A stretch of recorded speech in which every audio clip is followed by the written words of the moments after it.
yet to reveal his deadliest servant. The one who will lead Mordor's armies in war. The one they say no living man can kill.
Slay them all. What of the wizard? I will break him. Hello and welcome. Today we have a fun one. We just have a good panel of guests today, and we're going to be talking about minions. But first, allow me to welcome my guests.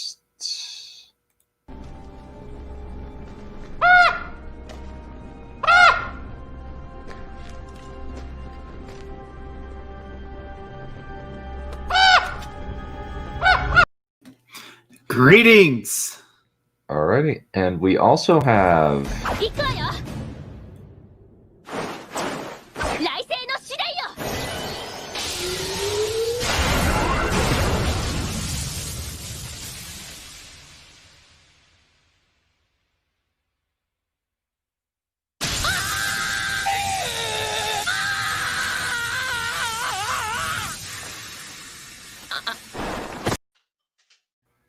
Hello, everyone. Alrighty, and we also have...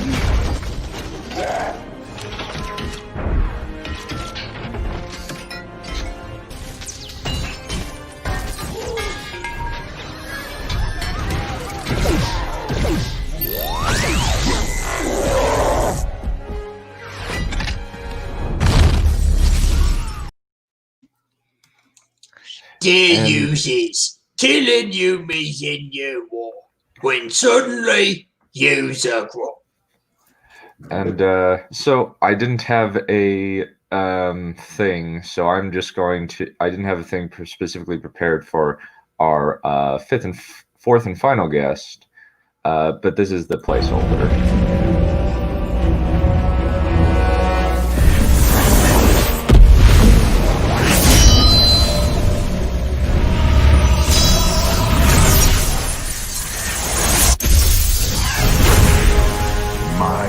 Enemy.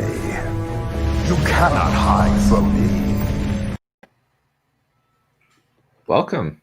Hi. Maybe I'll let you know if I have in mind later. That's totally fine. I have a few placeholders just in case. Okay. So, minions. Minions! Can't live with them, can't really kill them either. Oh no, you can kill them. Yeah. Yeah, but then you wouldn't have anyone doing the manual labor, you know? Yeah, but how else are you supposed to get the XP? You're starting to sound like Belker from Order of the Stick. Alrighty. So, defining minions. What is a minion? For me, basically just a minion is basically anybody who is under the good guy or the bad guy. Yeah. Yep. Anything where they appear in large numbers of fairly identical units. Anything where there's a lot of standard issue between them. Minion. I'm looking through my dictionary right now. Webster's dictionary defines minion as Almost. Mini bar, mini bike, mini bus, minium, minister, Minneapolis. minor. Let's see. I think you overshot. All right. Here we are. Minion. 1. A serval dependent, follower or underling. 2. One highly favored. 3. A subordinate official. And apparently it's also darling, favorite, pet, preference, more at favorite.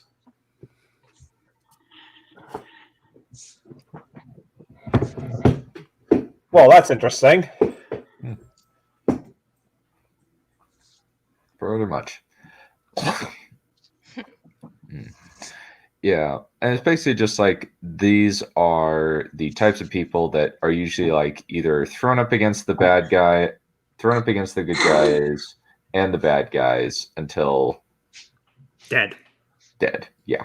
Basically, the mooks. Yes.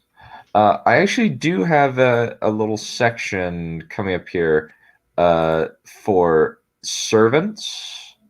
Basically, the servants are kind of like, in terms of the minions, they're usually just the kind of the people that make things happen.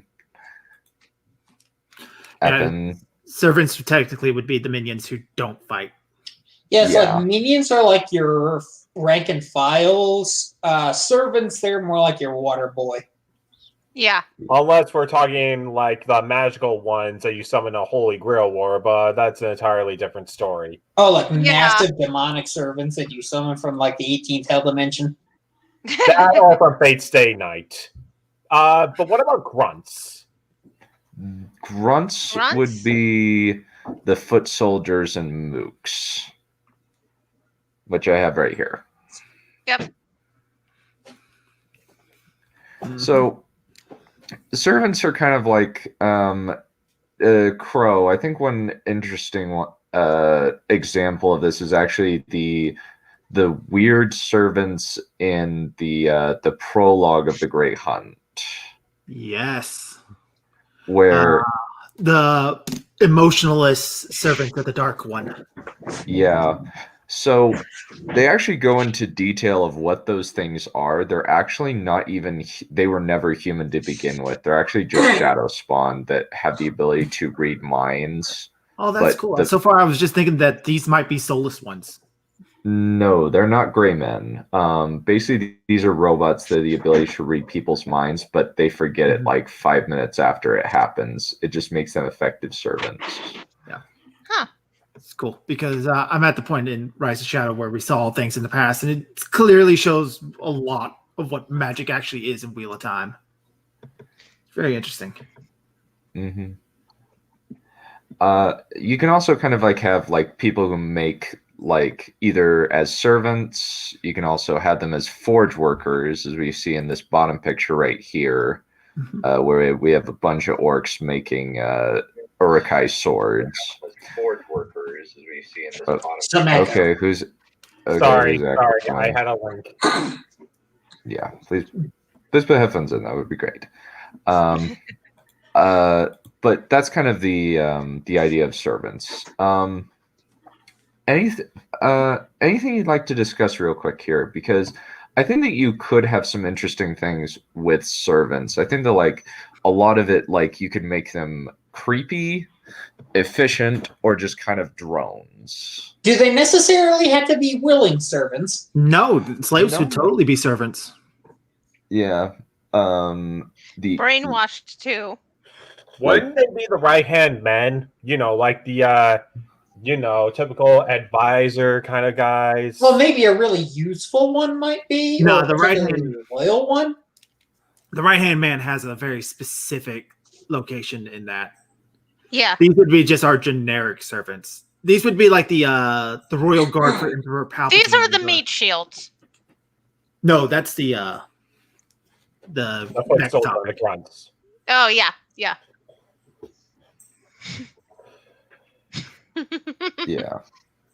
Yeah, and then we have the grunt.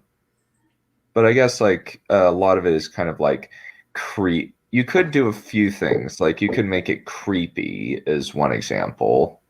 Like the Igor. the what? Igor. Igor. Yes, Yeah. he's an example of a really creepy guy. Or you could have someone that's so hyper competent but is planning to backstab you the moment your guard is down, like Starscream. Mm-hmm. I wouldn't call Starscream hyper competent. Depends on the source material, really. Yeah, and he's actually fairly competent in Prime, but And animated. yeah, he's fairly competent. Well, he's kind of a bumbler in animated a little bit. I really need to see that series again. Yeah. And there's that weird episode where he decides, oh, I'm going to make clones of myself and share aspects of myself. And one of them's a girl for some reason. I don't know what she's supposed to represent because each of them is an aspect of his character.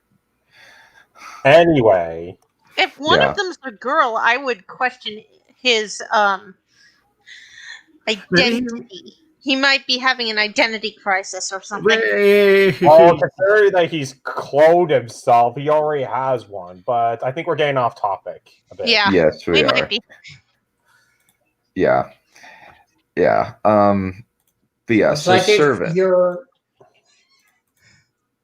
If you've got like a big bad that's more of like a dumb muscle type, or even just like an honor before reason sort of type, then your servants could be more like your detail workers, your artisans, like the Gretchen from 40K, who work alongside the orcs.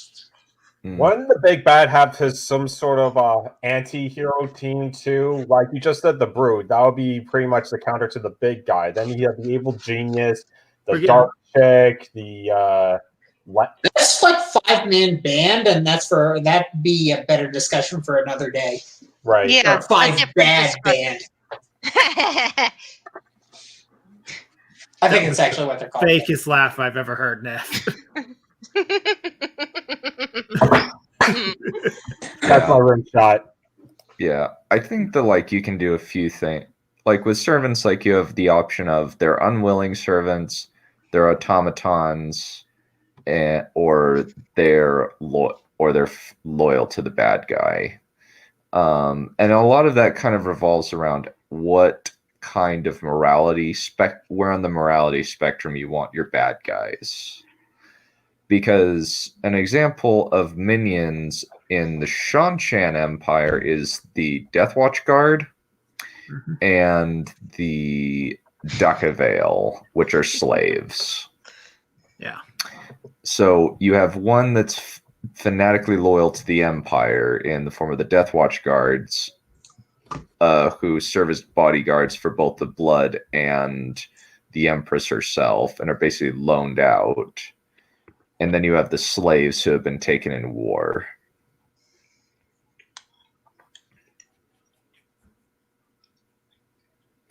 That's kind of one of the examples. But foot soldiers, I think, like, is there anything else anybody want to discuss about like the servant class of minions? They're pretty self-explanatory. These are not the guys you're fighting. They're just kind of there to show that the baddie has some power. He's like, this is the people who clean the castle when he's ruling. These are the people who handle the minor day-to-day work. The craftsmen, the stable. Yeah, the stable hands, the craftsmen. I guess in some cases, like a harem, maybe depends on what your flavor of bad guy. Yeah, could be like Dark and Raw is an example of a dude that has a harem. There's also kind of, it's not really like a henchman, but bad guy technically is the Emperor of Tamil. Has his kingdom encompasses several smaller kingdoms. So what he does is in order to keep pieces, he has a wife from each of the kingdoms to kind of solidify things. That's kind of the idea that he goes with. But that's neither here nor there. Yeah. A fair question for servants is why you would have them when they're not actual direct fighters. And the reason for that is as force multipliers often. Like in the tabletop game Malifaux, there's a special class of unit called Peons. It's like Minion is also a class, but it goes Peon at the lowest, then Minion, then Enforcer, then Henchman, then Master. And Peons are so pathetic. I think there's maybe like 1 or 2 that can fight their way out of a paper bag out of like 25. And but what they can't even take objectives or be used in that way. But what they can do is they have abilities that they use on other units that you've got in play, and it synergizes with them. Often to rather useful effect. A good example, Shia would be an example of the right-hand person. But yes, we will get to that kind of thing later. Yes. That's a good option. It's a very good option. What about like the big bad's cat? You know, that trope. Pets? Yeah, absolutely. Pets could be servants. Yep. Mr. Fluffy. The cat. No, that would be right hand man. That would. Sweetheart, I'm in the middle of a stream. Sorry, I got distracted. Gross cheese. Have fun, kidlings. Sorry about that. Sure, totally fine. But yeah, so anything else people wanted to add about the servant class before we keep going? This is I think that would kind of usually be in the context of a what is it? A right-hand man. Usually servants are kind of just the day-to-day people. Yeah. Yes. They're the There also could work as like camp followers, medics, that sort of thing. Yeah. The loyal servants would be the servants of the villain when the villain has a point. Mm-hmm. And he's genuinely nice, except he needs to be the villain for narrative purposes. Mm-hmm. Basically, you need a reason to hate his guts. Yeah.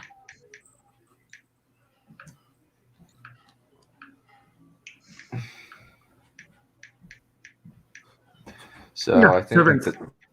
Alrighty. So let's move on.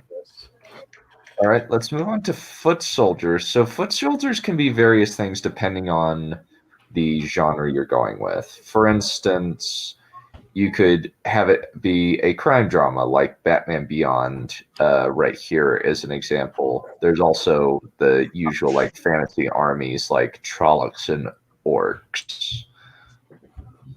Goblins, orcs, soldiers. That's racist! Your secret That's your cabal opinion. of spies. Mm-hmm. Street toughs. All sorts of things. Mm-hmm. These are the guys who the hero is going to be fighting most of the time. This is what gives the villain force. Yep. Yeah, and you'll probably see a lot of them when you play JRPGs too, when you grind EXP. Yeah. Uh-huh. Yep. You defeated Evil Dingus. Yeah, some of them might have names, like the stronger lieutenants and stuff, but these aren't the right-hand man to the bad guy. These are No. The only way These they are can like tell you These is are not- These are not the Vader. Stop talking over each other. Sorry. Neph and Koshin. Let's just do that. Mm-hmm. Yeah. Okay. Neph, you go ahead. You go first. Okay. Huh? Neph, you Oh, first. I was saying these are not the Darth Vaders. These are the stormtroopers. Basically. Yosh. Phaser's the stun. Yeah.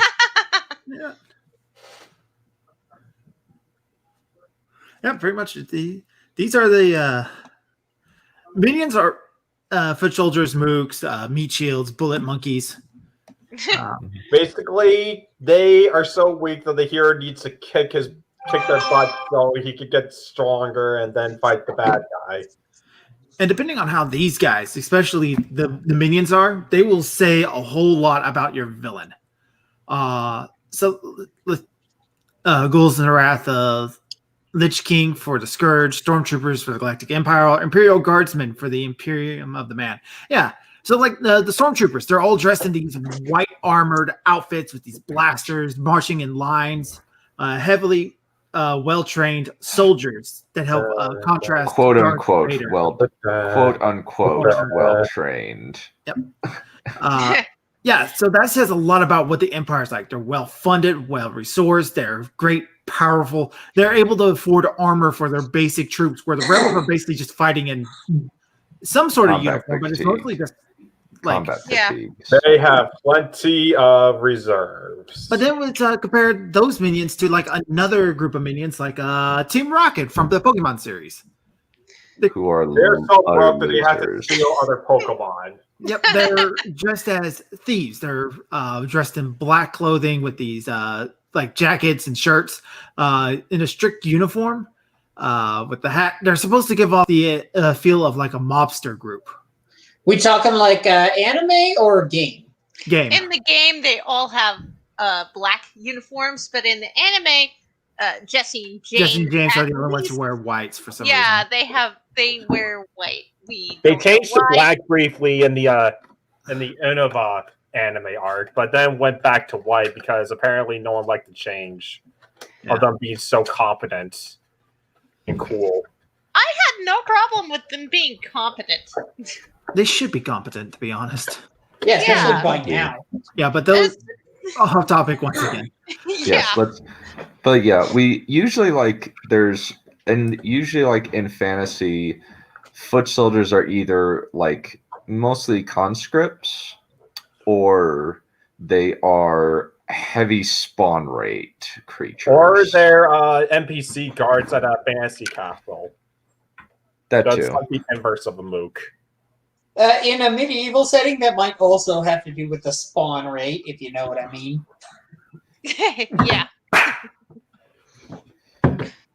Oh, you gotta have all those peasants. You gotta have let those peasants breed like rabbits. Yeah, those goblins, man. They're like rats. Maybe they are legit rat folk, and they're a wizard's secret cabal of thieves in the city. I know. Okay, I know I steered the topic away, but I like to steer it back to minions again. Oh no. Yes. Yes. Why? Okay, so we have in terms of the minions, I think like with one thing that I'm actually working on is actually kind of more like a variety of bad guys, since one thing that I've kind of noticed is that not a whole lot of fantasy stuff uses eldritch designs for their foot soldiers. Like Tough, tyranny. very dark, black, and twisted imagery. I was thinking like aquatic fish stuff. Yeah, Wasn't it Tyranids. Weird. more like Cthulhu mythos then? Mythos? Kind of, yeah. Oh, Kind of makes. go look to Dungeons and Dragons. They got a lot of that stuff in there. Yeah. Like merfolk. Mm-hmm. Okay, yeah, twisted merfolk, maybe like some stuff like the Gishki model. The quote unquote kelpies from Harry Potter. Or Selkies. Yeah. Where like this aren't Silky's just kind of a mischievous water horse that you might grasp onto, but they don't work. but it's like a difficult Depends on the ride reward. sometimes. Kelpie in the actual myth, it's like a horse. It's supposed to be like a rare type, very fine looking horse, and when you get up on its back, it carries you off into the water and drowns you. Yeah. Okay. So that's where they got the name Seahorse. Mm-hmm. Alrighty. I think in terms, one thing kind of like I'm still working out like the logistics, but all I'm kind of going to be going with is basically the world got broken by a massive tidal wave, kind of like what happened with Atlantis, and part of the Earth slammed into was collapsed into the ocean, like half of the continent, and the rest is now either a waterlogged swamp or is safe in the highlands. That's pretty much the main thing that now exists. But there's also other races of semi-aquatic creatures that live out in the rest of the world in another part of the world. But that's kind of what I'm working with. And I'm still kind of working things out, but that's kind of the idea for the foot soldiers. There's also stuff like the loot. I would also fold lieutenants into there, like kind of the like examples might be the Nazgul would be examples of this. Mm-hmm. The right hand man is the Murdral. right hand man. Yeah. Since you kind of more either a group of right hand men that are like highly competent, or you have like the captains in the field who are maneuvering the troops. First boss of the video game. Kind of, yeah, pretty much. So like the sergeant level or like a lieutenant level? I would say lieutenant level, since you have the high. Since you have like stuff like, since I think Wheel of Time actually has one of the most carefully, as one of the more clearly defined classes, where you have Dark Friends at the bottom, you have Trollocs slightly above them. Yeah. Then you have then you have the Murdral. Then you have Dreadlords / Black Aja. Then you have the Forsaken, and then you have the Dark One. Dark One. Think of it like the rungs on a ladder. Yeah. There's also the Drakkar down below the Murdral as well. Yeah. Yeah, since the Drakkar are very much like, they're kind of just us. They're basically, it's essentially a vampire. They are essentially a vampire. They just suck souls rather than blood. Yeah, they just suck souls rather than blood. Exactly. Let's see what else. I guess like what can we kind of do to make kind of foot soldiers keep foot soldiers relatively interesting? Well, because they lack character, what you have to do with them is you have to establish where they come from and generally how they're kept in line. Like, just shotgun out some examples of all 40k units. You have your guardsmen, which are just born on high worlds and then recruited from there because everybody gets recruited. Then you have Tyranids, where the Termagants are literally bred to be guns with feet. And then you have Orcs, where they're just fungus that just sprouts out of the ground, and there's so many of them that you generally have as many as you need at any given time, unless you got really depopulated recently. Tau, you have entire castes devoted to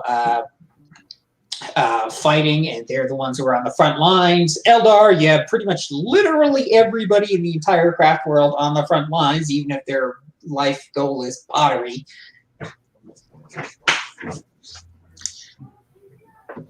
Mm-hmm.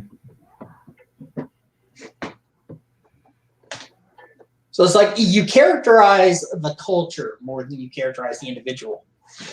So It's a planet of hats. Hmm? Planet of hats. Yeah, pretty much, because you kind of have to. I mean, do you really want to make like 50 infantrymen? Yeah. Yeah, no. Well, you Give them can. lines of dialogue, all sorts of like maybe as the hero's trying to sneak by them, give them like a line of dialogue. It's like, oh hey, I'm like 2 days from retirement, man. Can't wait. Didn't Star Wars do something like that? That was really awkward. But yeah, obviously they have armor that looks the same to kind of make it easier for the writers and the animators to not like create unique characters all the time, because Yeah, while they can use the same model for everything. basically saves time while making it look like that they are different. Like they'll probably make one or two Mook variants and then draw different designs for like the captains in charge. But other than that, they're just placeholders because you really can't afford to care about them unless there's a story important showing that there's a human under that mask or something, and they have their own reasons of why they're fighting for the wrong side. Yeah, another possibility that you can always play with is the morality of the bad guys, where some person where you have the altruistic villain, you have the bad guy, just the straight bad guy. You can also have like something in the middle where it's more gray. Those are kind of the main options that you can have. Though you kind of just have it on a gradient scale. Sometimes you can kind of make it there's a level of like either sadism or creepiness. Like Trollocs eat people. Trollocs eat people, and no bones about it. Monsters. They are absolute monsters. Yeah, and Murdrell like women. They like knowing women in the biblical sense, which is really, really creepy. Yeah. They are meant to be monsters. Yeah. Would you like to know more? I don't think I'd like to know a Murdrell in the more. Thank you very much. No. No, thank you. Brr. Yeah, I'm good. Yes. Not getting close to a fade. Yeah, especially since like they look just like since they're eyeless, they just look really, really creepy. And like their cloaks don't move in the wind or when they move. Mm-hmm. It's like when they refuse to die. Yeah. When you kill one, it believes it's not dead, so it just thrashes about until it emits. Yep, and it's just really, really creepy. What are some? I think that's anything else that we wanted to add about henchmen / soldier mooks. Well, when you get 1,000 guys, you gather them all up and you give them all weapons. You suddenly have to deal with the issue of how do you stop them from hurting you? How do you stop them from turning on each other? Yeah. One example, Wheel of Time does this with the Fades, where the Murdrell basically create a hive mind link with their chosen Trollocs. Well, just like a bunch of Trollocs. Not necessarily chosen Trollocs, just a bunch of Trollocs.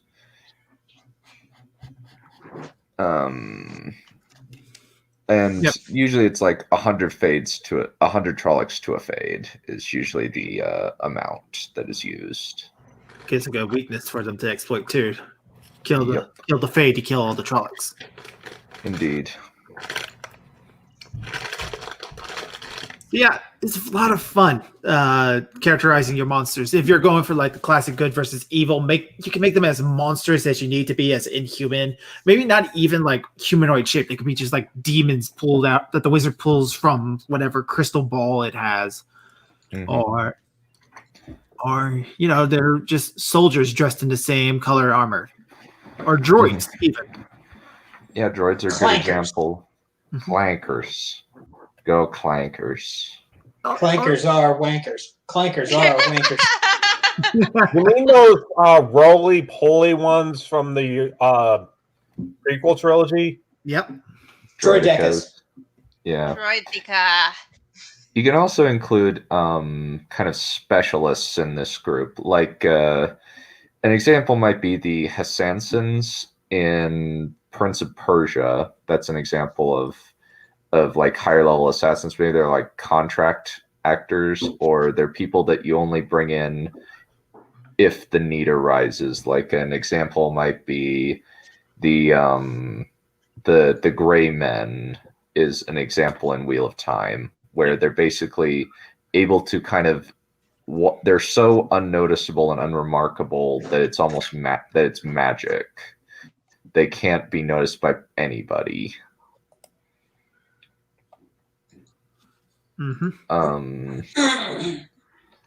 That's one example. Let me think. What are some others? It's like that special group of soldiers. Why? Let me see. Like, and it kind of like it's kind of it's going down for real types where they come in and you know that they mean business. You mean like the oh shit moments? Yeah. Pretty much, yeah.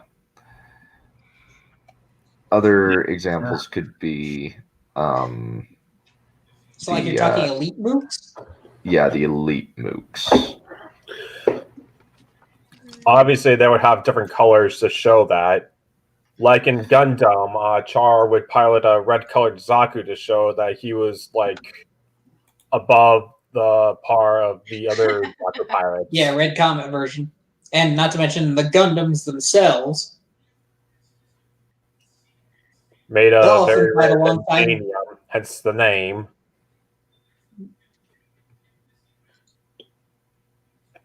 It's like, to the uninitiated in the Gundam franchise, Gundams are actually very rare in a series. Usually. Most of the robots that you'll see, well, they all fall under the classification of mobile suits, but Gundams are like super mobile suits. They're basically like what Jedis are to stormtroopers. It kind of lost the appeal when everyone was piloting a Gundam by G Gundam.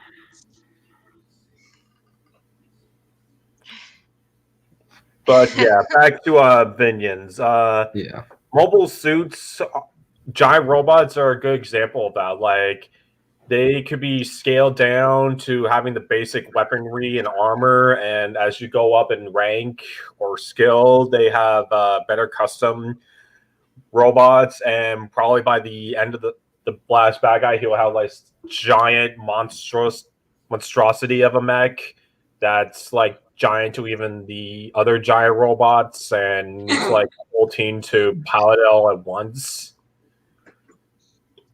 Or maybe just a really heavily modified grunt, like my profile picture, the Goof Custom. Yeah. Or they're they're kind of like, if they're kind of a specialist, like an example might be from history would be the Immortals, where they are basically the elite of the elite, and they are very much the people that you call in for the big heavy duty stuff. Which is kind of ironic given why they're called Immortals. Because the entire idea is that people thought they were unkillable, when in reality, when one died, another just stepped in front of them.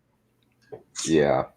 It's kind of just, yeah, which is kind of a weird thing. Though they were kind of treated like racehorses of their time period. They were given like the best food, the best women, the best tents and stuff, when it was kind of just a group of 10,000 troops.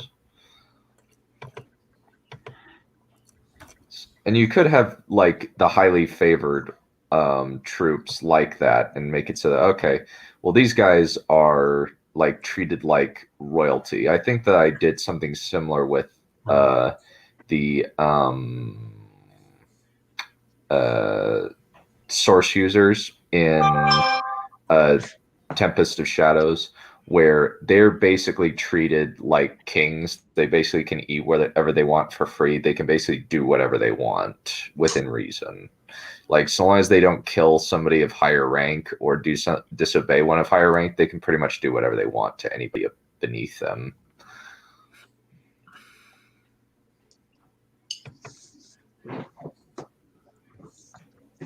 Yeah. Let's see. Anything else? Because I think the next one's going to be a very interesting one. No, I think we covered the basic box standard minions. Yeah, I think we have.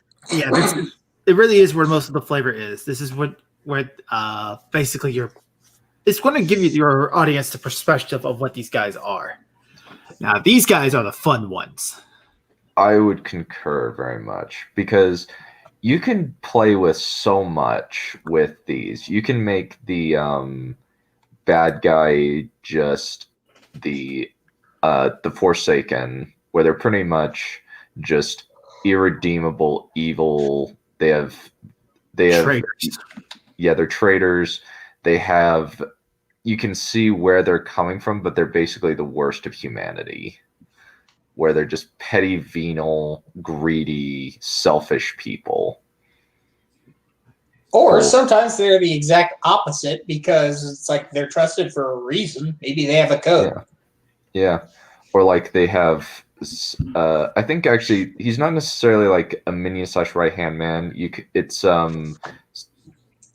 Thomas More in the Tudor series is very much a man of principle, and he is brought on because he is a man of principle. And you could kind of do that with a right hand for a bad guy or a good guy, where you want somebody you can trust, and he's a man of principle, and you know that he'll keep things in line because either he is efficient or he believes in this code without going all the way.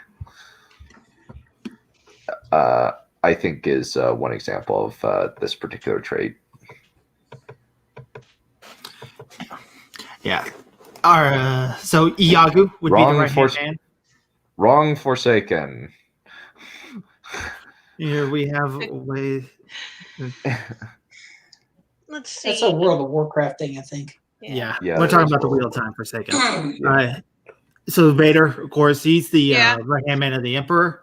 And then you can argue he's the main villain, though. The Emperor, of course, he's the big evil bad guy, but Vader is the main villain. He's the main antagonist of the entire series. Yeah, that's true. But he's still just the right hand of the Emperor. Yeah. He's also the face of the Empire. Mm-hmm. Like, Palpatine just manipulates behind the shadows with him in charge. Yeah. And I think another thing could be like they're like Sauron, who's kind of actually like, it's interesting. Sauron originally is not the main bad guy of Lord of the Rings. He used to be just the right hand of the bad guy, and even he wasn't the most deadly of Melkor's warriors. He was actually kind of like second next to the Balrog chief. It was just the ring. Yeah, the main thing that made Sauron powerful was the ring. That gave him dominance over the others because they willingly gave him the ability to control them through their rings.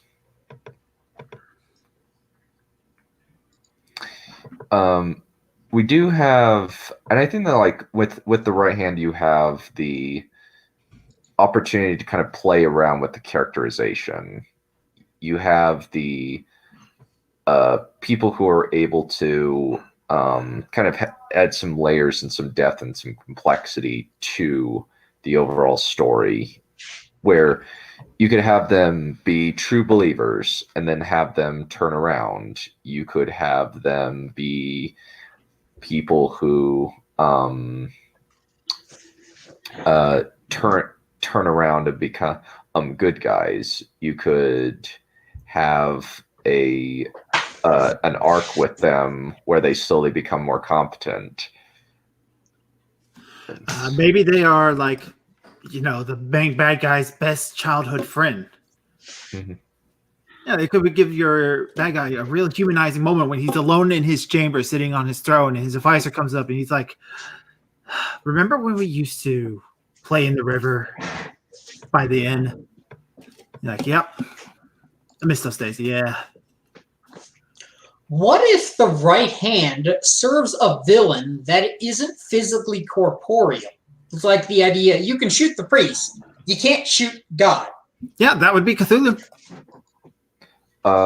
It's kind of Sauron too, because he sends out the Witch King and the others. He doesn't get involved directly. Yeah.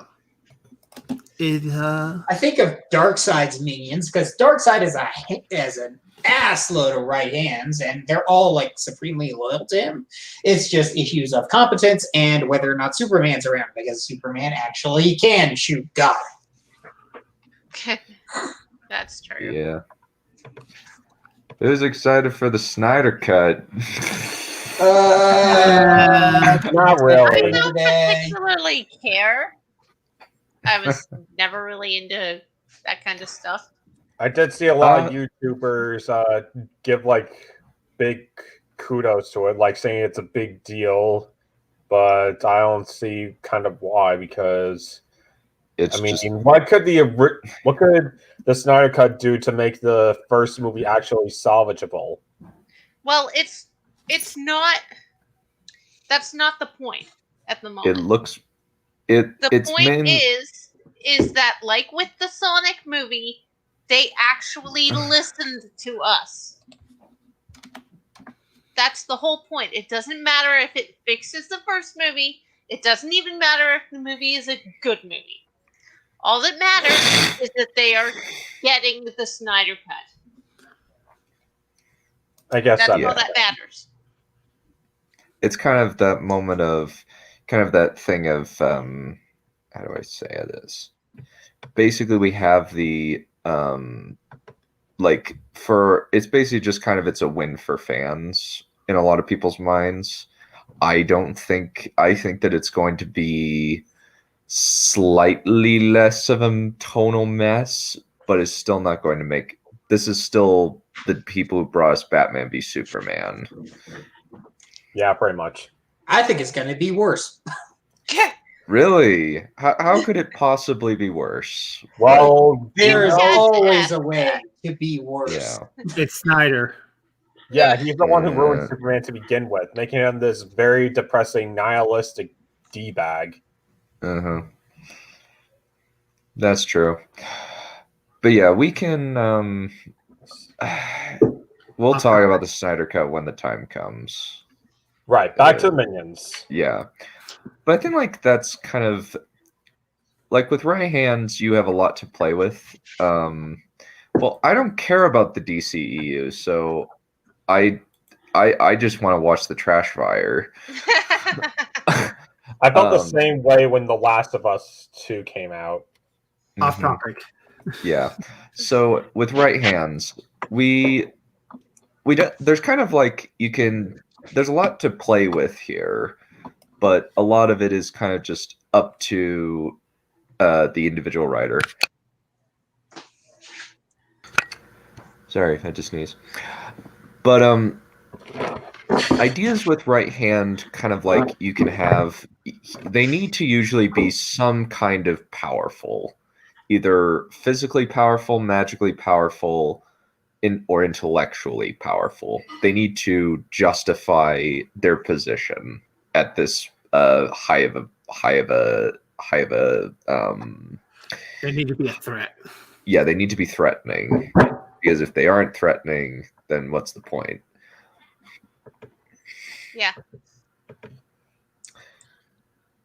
And usually it's like they're the people. I have a question. Would you call the bosses of dungeons right hands? I would call those lieutenants. Usually there's only one. There's usually either a small group or there is a singular right hand.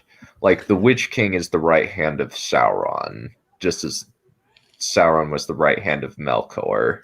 Well, technically, couldn't there be multiple right hands? If, like, the bad guy has like more than one set of hands. I think of Resident Evil 4. I sent my right hand after you, Mr. Kennedy. Your right hand comes off.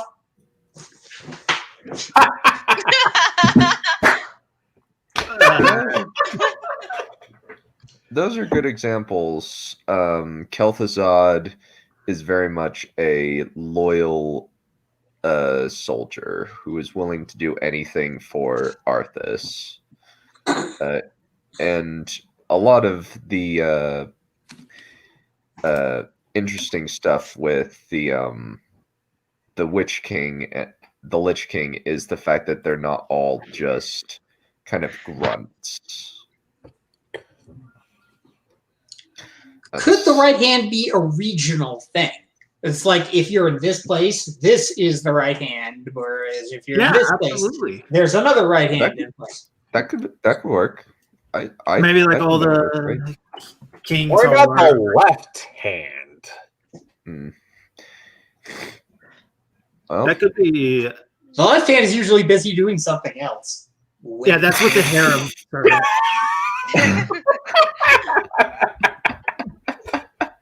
Wow. Welcome to Dun Stream, where we have made it 0 days without a sex joke. Anyway, more seriously, I think the reason it's called the right hand is because it's like the thing that you trust the most. A left hand, you generally wouldn't say that because the left hand is generally considered less trustworthy. This is why the word sinister is derived from the same word as left-handed. Huh. So you trust the left hand less. Mm-hmm. Okay, back to right hands then. So, and I think that you could like have a right hand and a left hand where the right hand is kind of the face. I guess like an example might be a crown prince versus a spy master. That could be kind of like an example of like a right hand and a left hand. Or vice versa. Usually like a crown prince is like he needs to be the face. He needs to be the person that the troops are rallying behind. Whereas he needs the spy to be master, lily white, as compared to the spy master who can get all bloody. Well, not necessarily. Or at least like the spy master would be considered worthless anyway. What was that? I'm just saying that if there was a spy master, they would have to be really good at their job to not be called in the left-hand category. Yeah. Not necessarily. You could have basically what I would be thinking is the prince is not necessarily lily white, but he is the embodiment of a specific type of virtue or a specific set of traits that are designed for leadership. Whereas the left hand is more just like the behind the scenes machinations type. Depending on the character, a spy master could be a right hand. Case in point, Yes. Black Widow. That is actually a very good point. I was just thinking like in certain cases, but yes, that is a very good example of something that you could have as a right hand versus a left hand. Like Archlector Salt's right hand man is Sandan Glokta. And so that's pretty much how that would work, where he knows that Glokta is very competent, though he kind of hates Glokta a little bit, especially at the end. And sometimes he'll be like, Glokta, why have you done this? You have ruined everything, after praising him to the high heavens only a few hours earlier, or a few pages earlier, because Sandan Glokta is very, very competent, and Archlector Salt is kind of a douche.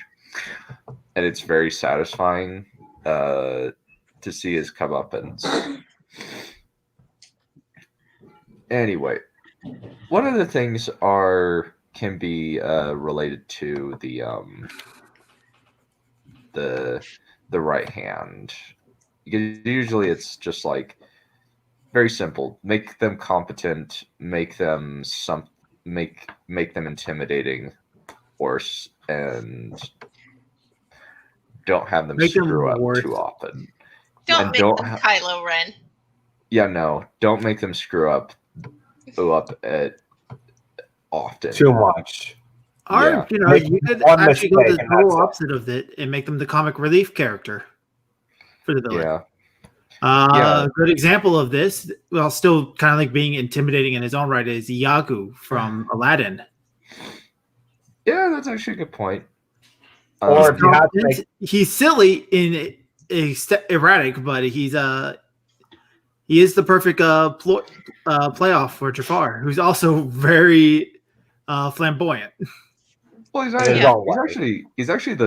I would say that Jafar is the straight man, where he has the funniest, like, just dry lines. Like, I think he only goes he goes crazy at the end when he wins. When he thought he won, he can finally let loose and relax. Yeah, but most of the time it's just like ecstatic.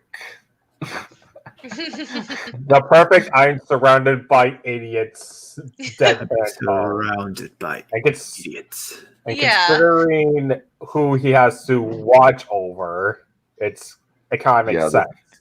The Sultan in the animated Aladdin is really stupid. He's a man-child. Yeah, he's an 80-year-old man-child. But honestly, we never see the Sultan lead. Maybe he's actually decent as a leader, but when private, he's just a goof. Yeah. I also think Kronk from Emperor's New Groove. Yes, Kronk is a good example. Absolutely. How can you forget Kronk? His voice was perfect. Yeah. I forget what his master's name is, but she is just so... They are the perfect Disney villain duo. Yes. Name a more iconic duo. Team Rocket. Shut up. Yeah, you're right. They're more of a trio because of Meowth. Yeah, I love. I do. If you want to add Wobble Fett, but we're getting way off topic. Yeah, I do love Yzma. Yzma is a good example. I think it kind of like is this weird duo of this like giant buff guy and this skinny old woman. Yeah, Smithers and Mr. Burns is another example that sort of plays into that same idea. Yeah, they certainly are. Mm-hmm.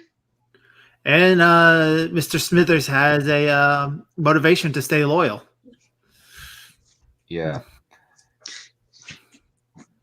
Yeah, I think that kind of like there needs to be some reason why that kind of brings into point that sometimes you can have the right hand who is scheming against the big guy, like Starscream and Megatron. Vader and the Emperor. Mm-hmm. And in some cases, I think in a comic somewhere, Megatron stated that the main reason why he keeps Starscream around is because otherwise he would go stagnant. Depends on the Megatron. Yeah, depends on the Megatron, but I think that was like one of the, I think in a comic somewhere. But that's kind of just an example. Yeah, that's actually a true statement. You have usually like the Nazi dude, Belloc. Kind of like, I guess Belloc is kind of just the guy trying it. He's not in charge as compared to the Gestapo type in Raiders. Then you have just like Donovan and the Nazi guy for Raiders. Well, Last Crusade. I don't know how much like Mola Ram doesn't necessarily have a right hand, really. And I haven't seen Crystal Skull, so I can't comment. And I don't really want to watch Crystal Skull that much because I have not heard good things. I don't remember much about it. So I watched it. I thought it was kind of Mediocre. silly. then again, I wasn't a big Indiana Jones fan to begin with, so Well, I guess we can't be friends then. Well, the nice thing is all of the Indiana Jones movies are on Netflix, so I can easily watch it. One of these days, I'm interested to kind of cover School of Movies' take on Temple of Doom. Like, what's the general consensus on Temple of Doom? Do you guys like Temple of Doom, or do you think Temple of Doom's kind of... I need to watch it again. Haven't seen it. It's Oh. definitely the weakest of the 3 Indiana Jones movies. But it's not as bad as most people make it out to be. Yeah. They remarked that it's, like, really racist and sexist. Yeah, that's what I thought they were going to say. Yeah. Which kind of...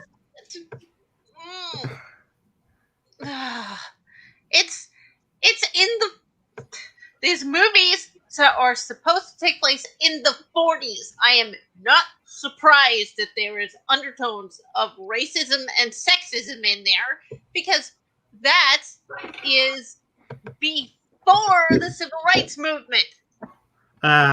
School of Movies, one of our henchmen, or one of the henchmen we have to face. School of Movies is like our Psycho Rangers, but that's a discussion for another day. Yeah. Either way, villains are not gonna conform to like society rules and are free to act as much of a bad guy as treating people wrongly as possible. They're meant to be hated, after all. Mm-hmm. Yeah. They're not supposed to be likable. They're not supposed to be sympathetic. Well, I mean, you not can baseline like villains, no.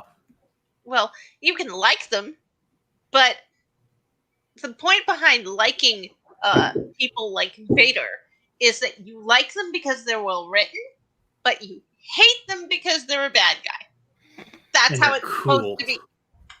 And they're cool. They kind of do have rule of cool. Yeah.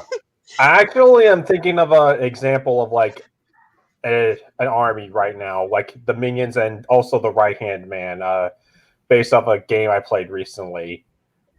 It's okay if I share? Yeah. Yeah.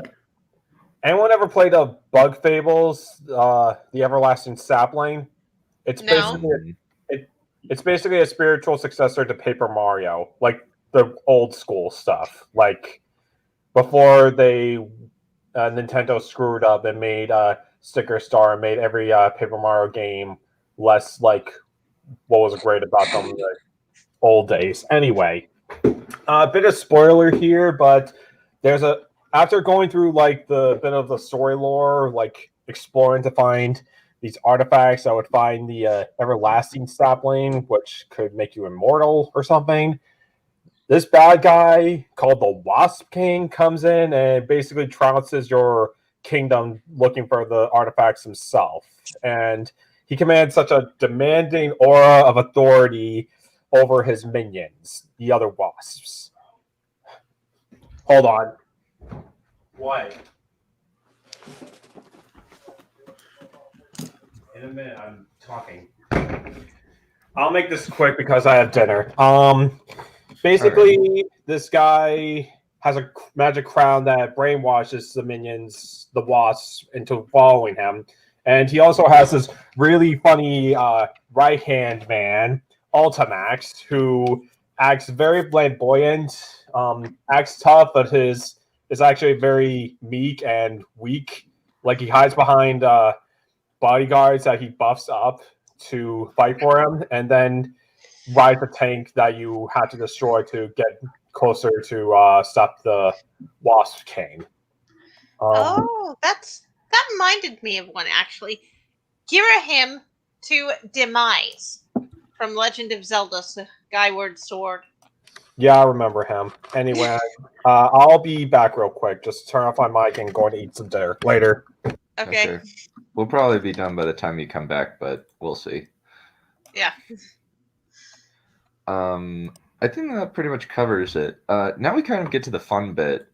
You guys get to ask your questions of us, of like how we would do things. Thanks. I think one. I guess like kind of what are the fun thing. I think like a lot of the fun things about minions is the fact that they've got a lot of variety to them. They aren't necessarily the same thing things every time, which is very, very nice. Though oftentimes they can kind of become samey in the hands of not very competent writers. Yeah, they can, which is too bad. Too bad. My favorite kind of right hand is the Girahim and Iago right hand.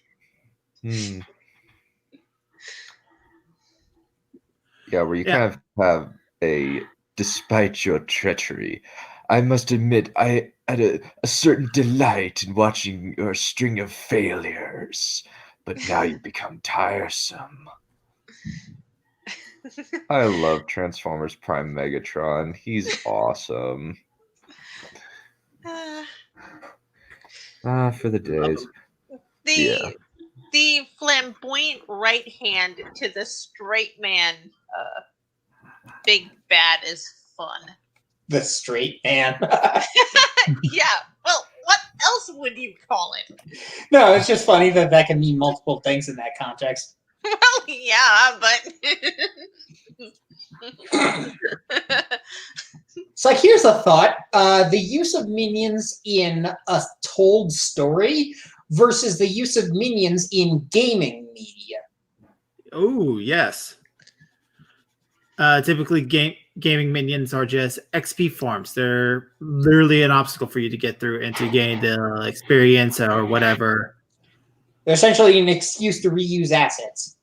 Yeah.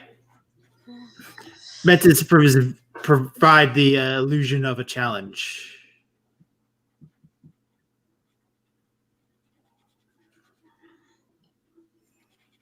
There's a line in I think it's Mega Dimension Neptunia where Vert got a new voice actress. One of her voice stabs for when you start a fight with a bunch of like random encounters is, "Here comes another source of money and experience." Well, yeah, kinda.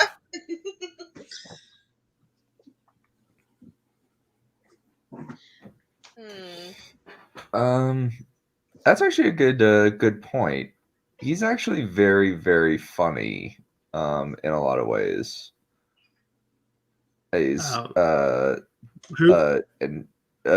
Count Rugen from Princess Bride.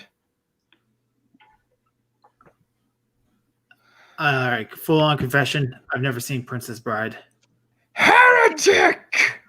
I guess we can't be friends anymore. I think I have seen at least clips of it, but it's been so long that I just do not remember.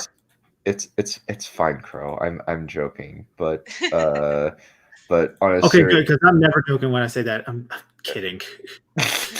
I know. Just I have to say this, but know that I mean it with all the love in the world. Yeah, you get the fuck away from here. So did you like it? Did you like it? All right. I'll see you guys later. No, you get back here. No, I'm back. You could do penance. We'll do penance by watching Aragon. Oh. Just when you thought you were out, he drags you back in. Yep. We will watch. Yes, one of these days we will watch Aragon and Artemis Fowl. And Nick Brown's got one. What? Oh, okay. Let me. It's some of my favorites. Let's see. There's Darth Vader, of course, and then there's Girahim from Skyward Sword. I suppose Piet would be Vader's right-hand man, so a lieutenant, but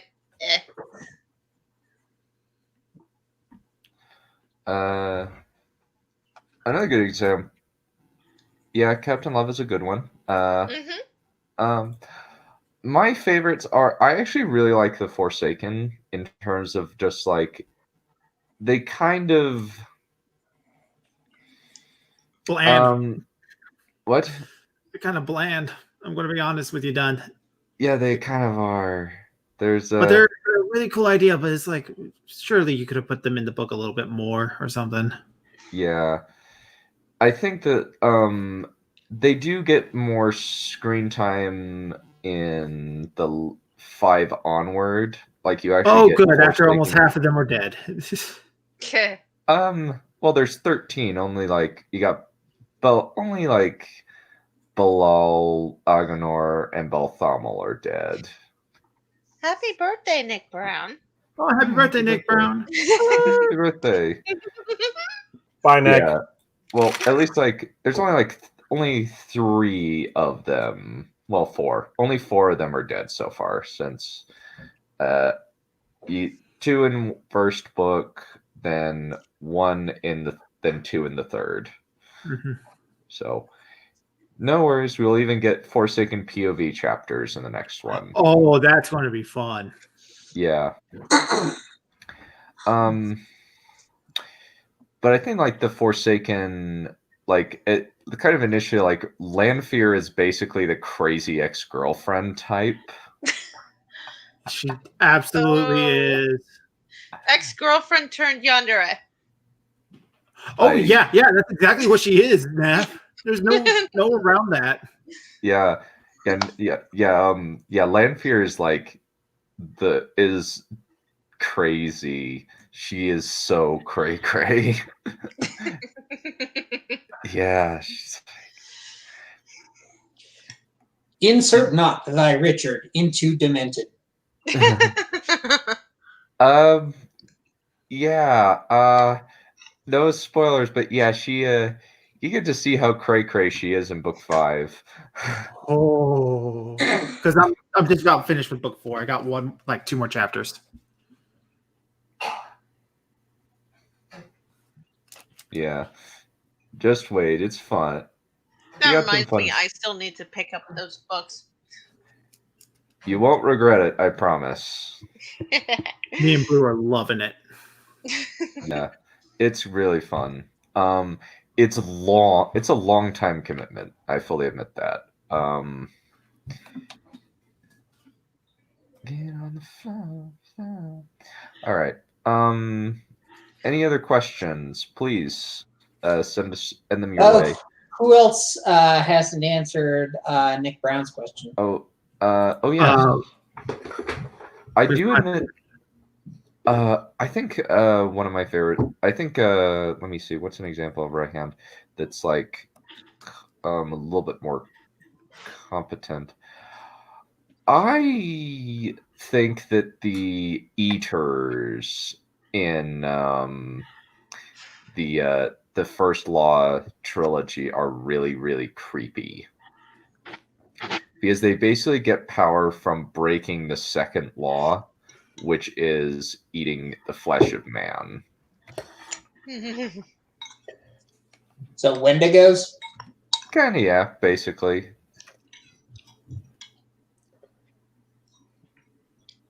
And some of my favorites. Go ahead. And a lot of them are like able to shape change or turn others into eaters. And it's really, really freaky. Go for it. Some of my favorites are the ones who are loyal to a code, and because the big bad theoretically follows that code, they'll follow the big bad basically to the ends of the earth. The problem is, what undoes the big bad is that while this villain can essentially beat the crap out of an entire hero team, basically single-handedly, to the point where you're wondering why he's not the main big bad, it turns out that the big bad is just actually abiding by this morality or ethic in order to just basically have this really powerful muscle under his control. And when it turns out that muscle has a conscience and realizes that he's being used, watch out. Yeah, those are some really good ones. Yeah, my favorite type of guys are the ones that play well with the villain. I really like the right hand and my main villains to have chemistry together of some sort. Mm-hmm. Even if it's like bad chemistry, like, oh, they hate each other, absolutely cannot stand one another, but they need to work together to do this thing. And once that thing is done, they're probably going to try to kill each other. Starscream and Megatron come to Absolutely. mind. Yes. Yeah, they're good. They're a good. American Bakura. Whoa, whoa, whoa, whoa, whoa. Yes, Let's actually. take his leather pants. Yeah. Bakura's kind of hilarious in a lot of ways because like he only plays a few card games and all of them he loses. And it was kind of weird that they basically repeated that exact same plot structure where he becomes the main villain of the series, and they repeated that exactly in Yu-Gi-Oh! GX, where they just did that again with Night Shroud. Oh my god, that's so dumb. Well, it's Bakura is one of those that they're terrifying, even though they lose. Kind of because Bakura is psychopathic. Yeah. It's like the win-loss record is less impactful than to just how much of a unique position and what a bind they can put the heroes in, as opposed to literally everyone else. I think my favorite duel of his is, I think it's the first one we see him do. Yeah, where the heroes are all dual monsters too. Yeah, yeah, that's my favorite. But I haven't. And then there's also the Dungeon Master one, I think, where they all play the tabletop game. That was really cool too. I believe he almost won that one. He almost wins everything. I remember the one that I really remember is it's a lot less brought up. You know what? Actually, the Battle City Finals 1 ending is just that much more iconic because of all the things it does in the series. Because it's like in Duelist Kingdom, he basically does win, except Bakura cheats. That is to say, the other Bakura cheats and screws him out of it. In Battle City, his finisher is an instant win condition, and he manages to wriggle out of it. And in the final duel in the Millennium World, his goal is to basically deck Yugi out. And those aren't usually win conditions you see in the series. No, it's not. They're typically anticlimactic. Yeah, and if I remember the rules correctly, Exodia is the same thing with an automatic win, and we only get to see Yuki use it once. Yeah, we see a rare hunter use it once as well too. But well, yeah, but the thing is, he doesn't actually get to. He does. That's how he got Joey's red eyes. Well, yeah, but we don't see that duel. We only see him duel against Yuki. No, we see that duel. Wait, you're right. We see the end of that duel. We see it its entirety. Yeah, I remember that episode too. Joey's trying to get to his sister. He gets bum rushed by the guys that want to duel him. He does pretty well. Shows off the new mechanics like tribute summoning, and then yeah. If he had not tribute summoned, he would have won. Which is so annoying. Oh my god, yeah. Like, just if he had not summoned Red Eyes, he would have won that duel. Yeah, rare hunters are an example of like mooks, I would say. Like they suck. But wait, did Neph and me answer that question earlier? Not yet, I think Darth Vader, she answered Darth Vader, but I don't know if you were able to. I wasn't, but yeah, I kind of agree. I think Darth Vader and Shadar from Ni no Kuni, really powerful, can carry the weight of the story on their own. but not necessarily close to the people that employ them. And in fact, the whole store could pretty much ignore the employers because of how little crap they actually do. Any other questions from chat? From the chat?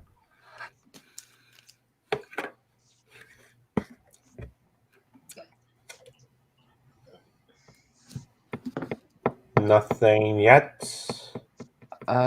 Villain decay. That's a topic, though.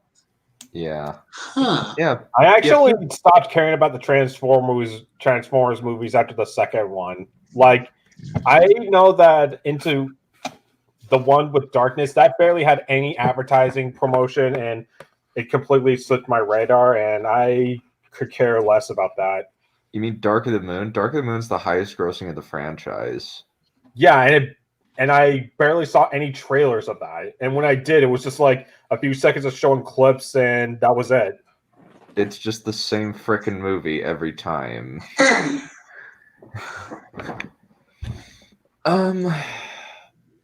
I guess that's why it fell off a cliff after that one. Yeah. Oh no, it fell off a cliff with 2. It fell off a cliff with 1, as far as I'm concerned. That is, well, 2. Well, 1 is like, I think an analogy that was used for 1 was like, it's very like bland ice cream with a few peanut butter cups in there, but most of it's bad.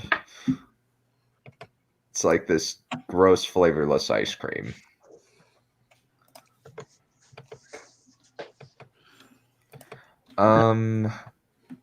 But yeah, you can kind of like even like have a supplant system where the main right-hand man supplants the villain and becomes the main bad guy. It could have been interesting in the Star Wars sequels if they had kind of run with that. Could have, but they would have needed to do a lot of restructuring. I've seen an example of that actually done pretty well. And the first Dawn of War game. Really? Okay. Yeah, basically the Alpha Legion are on this planet, and they're basically hiding while you spend the first few levels fighting Orcs and Eldar because you have to introduce those races because they're playable ones. And in the end, you basically have like 2 different Chaos Head honchos, Lord Bale, the fighty one, and Sindri Mir, the sorcerer. And Sindri later gets Bale killed because what they're after is this demon artifact that if you like cast a spell on it or crack it open or some such shit, then the one who does that can absorb its power and become a demon prince, which is basically like the win condition of all Chaos Servants because it's immortality. You ascend to demonhood. You're no longer mortal, and you'll be around forever. But what happens is that in order to actually use this thing, it requires an ass load of blood sacrifices. We're talking the entire planet. And because, of course, sci-fi universes who actually respect scale. Imagine that. And anyway, Sindri gets Bale into a fight in one of the later levels, and Bale gets killed. And it was actually Sindri using Bale as a sacrifice for the artifact. And Sindri ascends in the end. So cool. He becomes the demon prince. Let me see. What are some other examples? Some other examples could be I